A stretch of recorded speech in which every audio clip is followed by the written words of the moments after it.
بھائیوں میں تو وہ پاکستان سے under 16 under 17 under 19 world cup کھیلے. تو ان کو دیکھا دیکھی گھر میں تھا کہ یار ایک ہوتا ہے ایک سٹار کو دیکھتے ہیں کسی کو ٹی وی پہ دیکھتے ہیں, تو تھا کرکٹ. تو کرکٹ کا میں جہاں بھی کوئی میچ ہو رہے ہوتے تھے تو میں ان سے کہہ کے کہ مجھے جیسے بال پکر ہوتے ہیں باؤنڈری کے باہر بیٹھے رہتے ہیں, تو سخت گرمی میں کیپ پہن کے میں بس بیٹھا رہتا تھا, دیکھتا تھا کہ میچ ہو رہا ہے اور آئے. تو کافی سٹارٹ میں اس طرح کیا, اور اس میں ایسا بھی ہوتا تھا کہ اکثر آپ جب بال کوئی ٹیم میں ہوتے ہیں تو آپ کا ایک لنچ ٹائم ہوتا ہے, کیونکہ ٹیسٹ میچ ہوتا ہے صبح سے رات تک شام تک وہ میچ چل رہا ہوتا ہے. تو دوپہر میں اکثر ایسا ہوتا تھا کہ جب سب آ جاتے ہیں تو لنچ باکسز آتے ہیں. تو بعض ایسے لوگ بھی ہوتے تھے وہ کہتے تھے نہیں آپ چونکہ آپ نے سفارش ہے آپ کی, آپ تھے نہیں اس میں, تو آپ جب کہ ہوتے تھے لنچ باکسز وہ بھی نہیں دیتے تھے. اب پھر جیب میں پیسے بھی نہیں, کیونکہ گھر والے تو کہتے تھے بس, پھر میں اسی طرح ہی گزار کے تو بس وہ دن اور شام میں آ جاتا تھا. پھر خود بھی کرکٹ کھیلی, انڈر 17 تک کرکٹ کھیلی. بٹ بیچ میں یہ ہوا کہ میرے فادر کی سڈن وہ شہید ہو گئے بم بلاسٹ میں. تو یہ تھا کہ یار اب پڑھنا ہے, کیونکہ کرکٹ یا کوئی سپورٹس ایسی چیز ہے جو فل ٹائم ہے. جو اسے کہتا ہے پارٹ ٹائم آپ کر لو تو میں اسے مانتا نہیں ہوں, کیونکہ وہ آپ فل ٹائم اسے دو گے. بہت کوئی ایک ایسا بندہ ہوتا ہے جو ساتھ یہ بھی کر رہا اور وہ بھی کر رہا ہو تو جو ایسے آ جائے. تو پھر بس کرکٹ کو وہاں میں نے خیر آباد کا, اور میں اپنی اسٹڈیز میں آ گیا. میں نے کہا چلو بس اب یہی کرنا ہے, کیونکہ بڑا بیٹا تھا گھر میں. تو اسٹڈیز کی پڑھا, کالج میں آیا. تو کالج میں جب میں آیا تو وہاں پہ میوزک سوسائٹی تھی. تو شوق تھا مجھے بچپن سے ہی, سنتا گنگنانا وہ تھا. تو میوزک سوسائٹی میں گیا, وہاں پہ آڈیشنز جو ہو رہے تھے آڈیشنز دیے. پہلے ہی جیسے آج کالج شروع ہوئے تو 8-10 دن بعد وہاں پہ آڈیشنز تھے. تو وہاں گیا, وہاں پہ سب اچھے تھے. آبویس بات ہے میں فرسٹ ٹائم کر رہا تھا, تو نہ تو میرا کوئی ٹیمپو تھا اس میں, نہ کوئی اسکیل پکڑ پا رہا تھا. تو انہوں نے کہا یہ تو نہیں ہے. تو میں وہ اس میں ریجیکٹ ہو کے, ان کی پھر ایک کیبنٹ ہوتی ہے جس میں آرگنائزرز ہوتے ہیں اور کام کرنے والے جو ایونٹ آرگنائز کراتے ہیں, میں اس میں آ گیا. تو اس میں یہ ہوتا تھا میں بیٹھ کے صرف دیکھتا تھا سب کو کہ کون گٹار بجا رہا ہے, کوئی ڈرمز بجا رہا ہے.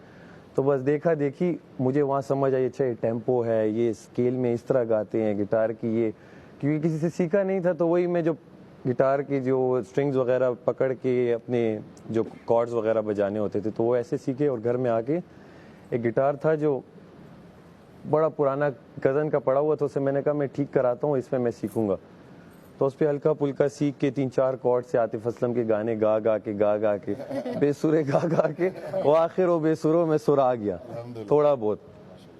تو بس اس کے بعد پھر اسی میوزک سوسائٹی کے میں جب, کیونکہ میں وہاں سے کمپیوٹر سسٹم انجینئرنگ کر رہا تھا, تو جب میں تیسرے سال میں ہوا, دوسرا سال ختم ہوا, تو اسی میوزک سوسائٹی کا میں پریزیڈنٹ بن گیا. کیونکہ اور کوئی تھا نہیں اس لیول کا, کیونکہ ہم تو دن رات پھر ہم گھر آ کے یہی کرتے تھے. کلاس بعد میں تھی, میوزک سوسائٹی پہلے ہو گیا تھا, وہ کریز ایسا چڑھ گیا تھا.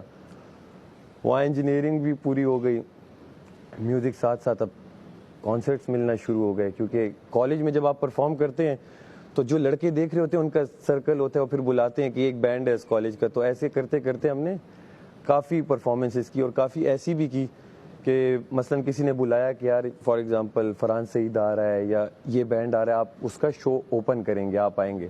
اب میں وہاں جاؤں, ان کی جیمنگ چل رہی ہے, تو کہتے ہیں بس لیٹ ہو گیا آپ لوگ جائیں. ہمارا پوسٹر لگ کے بس پھر ہمیں کہتے تھے آپ جائیں. اب ہمارے بھلے 10-15 دوست کوئی آیا, اب ہم مجھ سے جان چھپائیں کہ وہ تو بیٹھے ہوئے ہیں, اب ہم کس کے لیے پرفارم کر رہے ہیں. تو موسٹلی میں یہ ہوتا تھا, گھر والے کہتے تھے کہ یار ہمیں لے جاؤ اسٹارٹ میں نا, کہ ہم بھی دیکھنا چاہتے ہیں. تو میں انہیں لے جاتا ہی نہیں تھا. میں نے کہا یار پتہ نہیں, وہ اسٹارٹ میں ہی مجھے کہے تم نہ ہو, اور میں نے سامنے بٹھایا ہو, تو یہ تو اپنے پیر پہ کلاڑی مارنے والی بات ہے.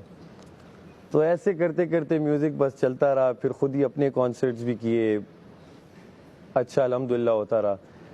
اسی کی دیکھا دیکھی کچھ اچھے برانڈ سے انہوں نے اپروچ کیا کہ یار آپ ہمارے لیے ٹی وی سیز کے لیے کوئی پلے بیک سنگنگ کریں. وہ میں نے کی.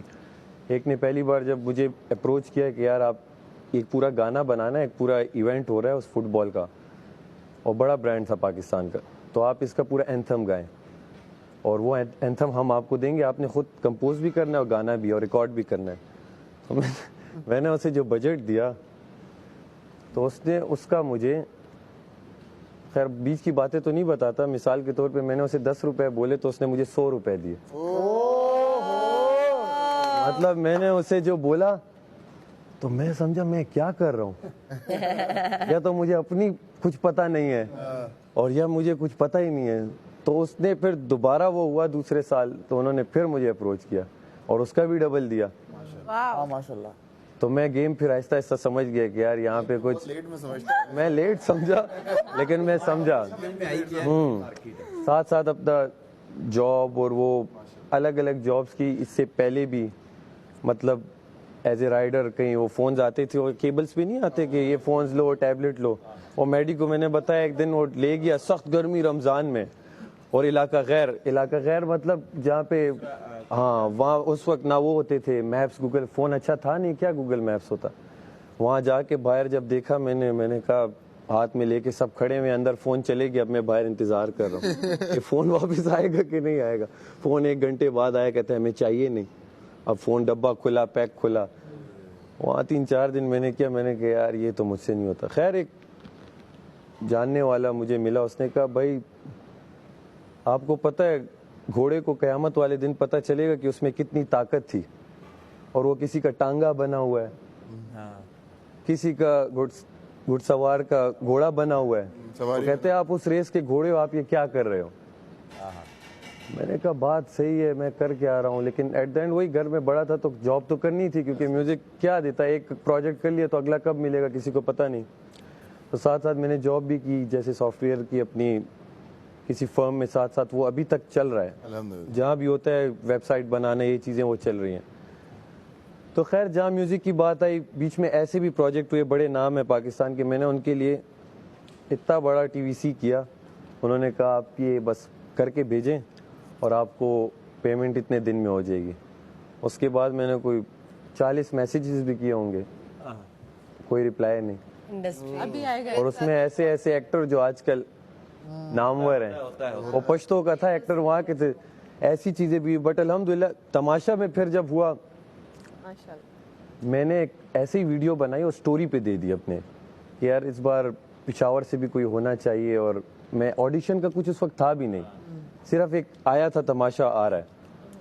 وہ کسی ایک فین نے کہیں اپنے اس پہ لگا کے اور بادشاہ سلامت تو ان سب کو ٹیگ کی ہوئی تھی. وہ کسی ایک فین کو بادشاہ سلامت کا رپلائی آیا کہ اسے کہو کہ پوری اپنی ویڈیو بنائے اپنی ایج اور یہ کر کے بھیجے. اب وہ فین مجھے پہلی بار میسج کرے اور میں اسے کہوں کہ یار یہ مذاق کر رہا ہے کہ جانے دو اسے. پھر میں نے سوچا شاید کیا پتا ویڈیو تو میں نے بجا. اب بادشاہ سلامت کو میں اپنا آڈیشن بھیج رہا ہوں بادشاہ سلامت ایکسیپٹ نہ کرے میری ریکویسٹ. میں کہوں یہ اب میں نے واپس اس بندے کو بھیجا کہ یار یہ اب وہاں سے میسج آیا اس کی آواز نہیں ہے. پھر دوبارہ ویڈیو بنائی پھر اس کی آواز کی تو پھر مجھے کال آئی. میں سویا ہوا تھا کال آئی مجھے ہوئی میں نے کہا واقعی یہ تو سچ چل رہا ہے سب کچھ یہ خواب نہیں ہے تو سب کچھ سچ چل رہا ہے. تو حقیقت میں آیا پھر انہوں نے کہا اپنی آڈیشن دوبارہ صحیح سے بھیجیں. وہ میں نے بھیجی آپ کا انٹرویو ہوگا 2 ہفتے بعد. میں کسی کو نہیں بتا رہا تھا گھر میں نے 1-2 کو بتایا انہوں نے بھی کہا یہ ہوگا تو اس کا نہیں بس چلو کیونکہ سب دیکھتے ہیں کہہ رہے تو بس اچھی بات ہے. یہ گھر والے پہلے ہاں گھر میں دیکھتے ہیں. میری امی تو ڈائی ہارٹ فین مطلب وہ ایک بار نہیں بار بار انہوں نے دیکھا ہوا تھا. یہی سین ہے. ہاں میں جب فیملی فرینڈس میں بتایا ان کا ہم دیکھتے ہیں میں نے کہا اچھا کہہ رہے ہیں یار تمہارے لیے خیر میں نے لگایا کریں گے. بتایا کہ جس دن وہ تھا میرا انٹرویو ہوا تو مجھے آئیڈیا ہو گیا کہ شاید میرا ہو جائے وہ سمجھ آ جاتی ہے. پھر بھی میں نے کسی کو نہیں بتایا بس اپنا کام شام یہ ہو. تو جب فائنل کال آئی وہ گھر میں بتایا سب بہت خوش تھے اور ایک بہت بڑی اپرچونیٹی کیونکہ پشاور میں اور پھر میں پشاور میں جس جگہ سے ہوں وہ بھی ایک چھوٹا سا علاقہ ہے اور اب وہ بہت بڑا ہو چکا ہوگا ماشاءاللہ سے وہ علاقہ. انشاءاللہ وہ تو جب جائیں گے وہ جو اکثر مذاق اڑاتی ہے ماہم تو وہی بات ہے کہ کسی کی نفرت کا بہانہ بن گیا ہوں. آج اچھے لگ رہے ہوگا آج ہونا چاہیے. تو کسی کی نفرت کا بہانہ بن گیا ہوں کسی کی خوشی کا سہارا بن گیا ہوں. ٹوٹنے پہ میرے ہوگی ان سب کی خواہش پوری یہ ذرا باہر جا کر تو دیکھیں میں ستارہ بن گیا ہوں. Thank you. آج مجھے مزہ آیا.